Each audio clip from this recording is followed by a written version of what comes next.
아멘. 미국에서 어린아이들이 실종되거나 납치가 되는 일이 발생하면 앰버 얼럿이라는 게 뜹니다. 앰버 경보가 미국에 있는 그 지역 근처에 어떤 때는 이제 거의 그 주에 그 앰버 경보가 뜨는 것을 보게 됩니다. 셀폰으로 각자의 셀폰으로 알려지게 되고, 도로에 있는 전광판 거기에도 어떤 아이의 헤어 컬러, 그리고 뭐 인상착의, 인종, 그리고 어떤 옷을 입었는지, 몇 살인지, 아이의 이름이 있다면 아이의 이름, 그리고 그 아이를 납치하거나 그런 용의자가 있으면 또 용의자의 인상착의까지, 또 차량 번호까지 자세하게 뜹니다. 그렇게 되면 많은 사람들이 주변에 혹시나 그 차량이 있는지, 그런 아이가 있는지, 그런 용의자가 있는지를 살피게 되고요.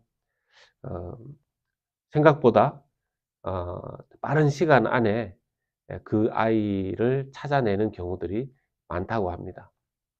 이전에 앰버 해거드라는 그런 사람에 의해서 생긴 이런 앰버 경보가 그렇게 유래했다고 하는데요.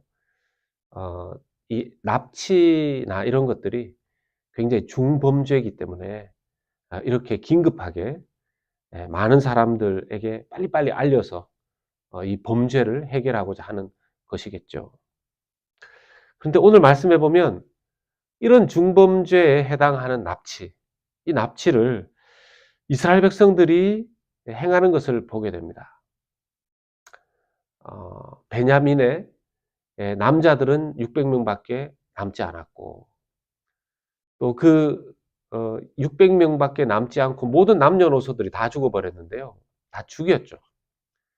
그런데 또 자기들은 맹세하기를 이스라엘 지파의 딸들은 베냐민 지파에 주면 안 된다 하고 맹세를 했고, 이것을 풀기 위한 대안으로 여자들을 납치하는, 처녀들을 납치하는 그런 해법을 가지게 됩니다. 그런데 참 안타까운 것은요, 이런 대안, 이런 악한 대안, 이런 범죄적인 어리석은 대안이 누구에게서부터 나온 것이냐면 이스라엘 장로들에게서부터 나온 대안입니다. 사사기 21장 16절 말씀을 보면 회중의 장로들이 이르되, 이스라엘 지파의 회중의 장로들이 고민하는 것입니다. 그들의 고민 속에서 나왔습니다. 이스라엘의 리더들에게서 나온 해답입니다. 그들 스스로 맹세한, 딸을 주지 않기로 맹세한 이것을 지켜야 한다고 생각했기 때문에 그 맹세를 지키기 위해서 내놓은 대안이 여호와의 명절에 실로라는 이 곳에 나온 처녀들을 납치한다는 거죠. 아니, 그 바로 직전에는 야베스 길르앗, 거기에 군인들, 힘 있는 군인들이 가서 또 사람들을 무지막지하게 죽이고, 무고한 사람들을 죽이고, 처녀 400명을 데리고 오지 않았습니까? 그것도 그 지도자들의 허락이 있고 대안이 있었기 때문에 그랬겠죠. 또 여기에서도 이스라엘의 장로들이, 회중의 장로들이 내놓은 대안이 이런 것들입니다. 하루아침에 납치되어서 강제로 남자들에게 끌려가는 이런 범죄들, 이런 어처구니 없는 이런 일처리의 모습들을 보면서요, 사사기는 성경 안에서 이렇게 결론을 맺습니다. 오늘 말씀의 마지막 절이죠. 사사기 성경 전체의 마지막 절에 이렇게 기록하고 있습니다.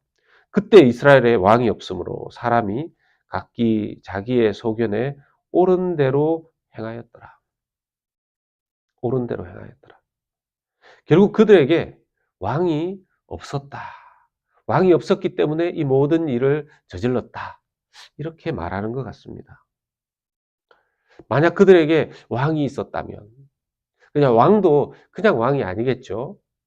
선한 왕, 하나님의 통치를 대행하는 그런 왕, 하나님의 뜻 가운데 있는 그런 왕이 있었다면 이스라엘 백성들이 이렇게 무법천지처럼, 마치 옛날에 법도 없던, 법이 막 무시되던, 힘 있으면 그게 법이 되던, 주먹이 법이 되던, 목소리 크면 법이 되는, 돈 많으면 법이 되는 그런 모습들은 아니었을 것이다. 이렇게 말하는 것입니다.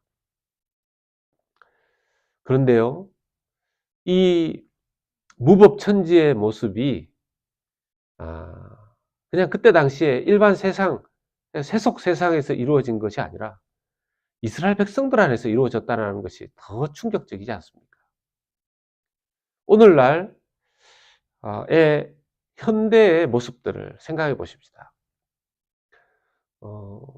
교회를 다닌다고 하지만, 수많은 사람들이 자기가 믿음이 있다고 이야기하지만, 그러면 믿음이 있다라는 그 고백 속에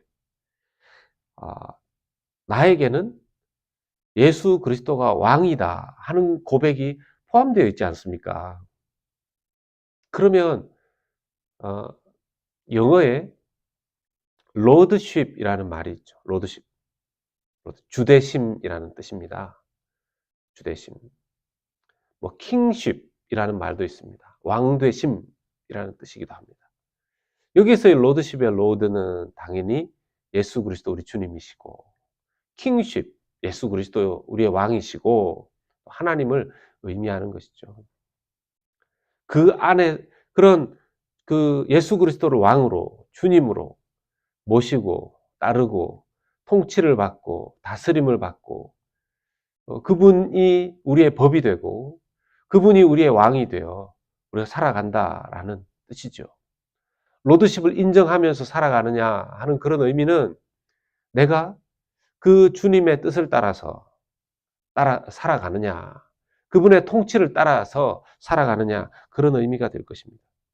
만약 예수님을 향하여 주님이라고 부르고 우리 하나님을 왕으로 모시는 그런 고백을 하면서도 자기 마음대로 왕의 법대로 살지 않는다면 그 왕을 무시하는 것이고, 왕이 뻔히 있다고 말하면서도 그건 왕을 인정하지 않는 그런 것 아니겠습니까? 그건 완전히 사사기와 별 차이가 없는 거죠. 불순종하는 거죠. 예수 그리스도를 왕으로 모시고 살아가는데, 그러면서 내 마음대로 살아간다면 과연 그것이 하나님을 인정하는 것이겠습니까? 이 말씀 앞에 돌아봅니다. 자기 감정대로, 자기 경험대로, 자기 주관대로, 자기 성격대로, 자기 판단대로 그렇게 살아간다면 예수님 왕이십니다 말하지만 실제로는 말만 그렇게 할 뿐 왕의 지배를 받지 않는 사사기 같은 자기 마음대로의 불순종의 인생을 살아가는 거 아니겠습니까? 주대심을 인정하지 못하는 삶은 앞뒤가 맞지 않는 그런 삶이라고 할 수 있겠습니다. 이 말씀 앞에서 그 사사기의 오류들이 우리의 삶에도 보이는 것 같아서 마음이 무거웠습니다. 우리의 삶에 정말 진정으로 왕되심, 주님의 주되심을 온전히 실천하며 살아가야 되겠습니다. 말씀 앞에 우리 자신을 철저히 좀 돌아보면서 기도하면서 하나님이 원하신다면 그것에 순종할 수 있는 우리가 될 수 있기를. 그것이 진짜 말로만 하나님, 하나님, 주님, 주님이 아니고 그냥 주님이 원하시는 그냥 주님을 말로만 그렇게 하고 일상생활 속에서는 별로 왕 되신 그 주님의 백성으로 그렇게 살아가는 모습이 아닐 수 있다는 것을 우리가 하나님 앞에서 반성하고 기도하는 가운데 깨달을 수 있었으면 좋겠습니다. 그리고 어떻게 하는 것이 주님께 순종하는 것인지, 세상이 아니라 자기 마음이 아니라 자기 마음대로가 아니라 주님의 마음을 따라서 주님의 뜻대로 순종하는 우리가 될 수 있기를 예수 그리스도 이름으로 간절히 소망하고 축원합니다.